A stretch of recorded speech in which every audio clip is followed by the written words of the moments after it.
सब कुछ हो रहा है तो ट्रम्प साहब ने कौन सी ठेकेदारी ले रखी है? वो ठेकेदार बन गए खुद ही, या तो खुद बन गए या हमें हमारी चुप्पी जो है हमारे देश के सरकार की, उस चुप्पी ने उनके हौसले बढ़ा दिए हैं कि सीज फायर वो कर रहे हैं कि रात भर मैंने मेहनत करी है हमारे लोगों ने। अब मेहनत करने में कौन कौन भागीदार थे ये बात स्पष्ट होनी चाहिए देश के सामने, कोई स्पष्ट नहीं हुई। अब वो कहते हैं कश्मीर का हल भी मैं कर सकता हूँ, हजारों साल से जो झगड़ा चल रहा है, जबकि 71 वार के बाद में मिस्टर भुट्टो आए थे, इंदिरा जी गई थी शिमला के अंदर, एग्रीमेंट हुआ लिखित के अंदर कि कोई तीसरा मुल्क, इवन यूएन भी पंचायती नहीं करता है।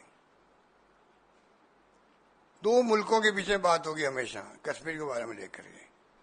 ट्रम्प साहब तो उसकी तरफ भी बात करने लग गए। बहुत खतरनाक बात है, वो बहुत खतरनाक बात है। मैं रिपीट करना चाहता हूँ, बहुत खतरनाक बात है कि मिस्टर ट्रम्प कह रहे हैं कि कश्मीर का मुद्दा मैं हल करवा दूंगा, पता नहीं वो किसके पक्ष में फैसला कर देंगे। तो ये जो बार बार मैं देख रहा हूं, और ट्रम्प साहब ने तो हिंदुस्तान पाकिस्तान को बराबर ला के रख दिया। जो उनके ट्रम्प ट्वीट आते हैं, कहाँ तो हिंदुस्तान कहाँ पाकिस्तान, उसको आपने इस प्रकार कर दिया कि लोग, और फिर अभी पीएम की स्पीच होने वाली है। ऐसा तो नहीं है कि अमेरिका को मालूम नहीं था, तमाम मुल्कों को मालूम होता कि क्या होने वाला किस मुल्क में, वो तो अमेरिका है। इधर prime minister Modi ji address करने वाले थे, उसके पहले ट्वीट कर दिया उन्होंने कि दोनों मुल्कों को हमने कहा कि अगर व्यापार करना है तो आपको युद्ध बंद करना पड़ेगा। ये तमाम बातें जो हो रही है, इसका जवाब प्रधानमंत्री जी ने नहीं दिया। ये मेरी शिकायत उनसे, जवाब तो उनका देना चाहिए था। बाकी बड़ी बड़ी बातें आपने करी, अच्छी बात है, समय बताएगा कि जो बातें आप कर रहे हो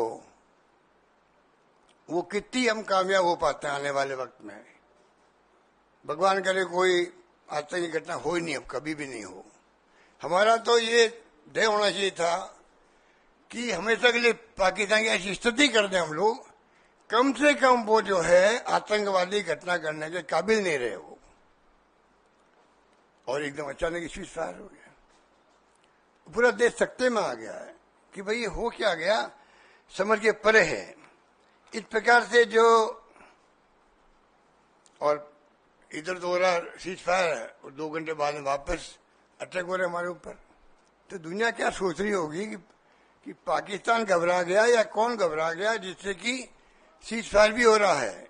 सरकार कह रही है कि जो डायरेक्टर जनरल थे मिलिट्री ऑपरेशन के, उनका फोन आया हमारे पास में पाकिस्तान के, हम युद्ध बंद करना चाहते हैं। इन तमाम बातों की सच्चाई जब तक सरकार नहीं बोलेगी, सूत्र के आधार पर आप लिखते रहेंगे, मीडिया वाले सूत्र के आधार पर लिखना और वक्तव्य देना सरकार का रात दिन का फर्क होता है, आप भी समझ सकते हैं। अभी तक स्पष्टीकरण कहीं से नहीं आ रहा है। तो ये मैं कह रहा था कि अभी भी आज 13 तारीख को मैं देखा, कल का भी कहा इंडिगो की फ्लाइट, एयर इंडिया की फ्लाइट सब कैंसिल कर दी गई। अमृतसर में, चंडीगढ़ में, राजस्थान के हिस्से में, लेह में, लद्दाख में, या आपका श्रीनगर में भी। तो ये अभी तक क्या हो रहा है पता नहीं। हालांकि मिलिट्री वाले कह रहे हैं कि ऐसी कोई बात नहीं है। तो ये देश जानना चाहता है कि मोदी जी सरकार पे, आप पे कौन सा दबाव है जिस कारण से हम स्पष्टीकरण नहीं दे पा रहे हैं। बल्कि मेरे हिसाब से, जो मेरा अनुभव कहता है, पहला ट्वीट आया था जब आपका मिस्टर ट्रम्प का कि सीज फायर के लिए फैसला हमने कर लिया, तब उनको सरकार की तरफ से आना चाहिए था कि तीसरा पक्ष इसमें कोई पंचायत नहीं करेगा, ये हमारी पॉलिसी 71 की बनी हुई है, ये कहना चाहिए था।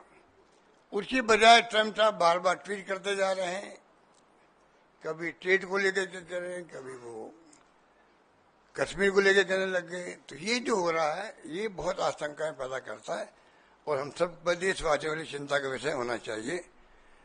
क्योंकि अविलंब क्यों नहीं एमईए ने बात करी कि उन्हें स्पष्टीकरण दिया। यह आज भी सवाल हमारे सामने खड़ा है। कल पीएम जब बोले थे तो हमें उम्मीद थी कि किसी न किसी रूप में प्राइम मिनिस्टर खुद जो है इन तमाम बातों को क्लैरिफाई करेंगे।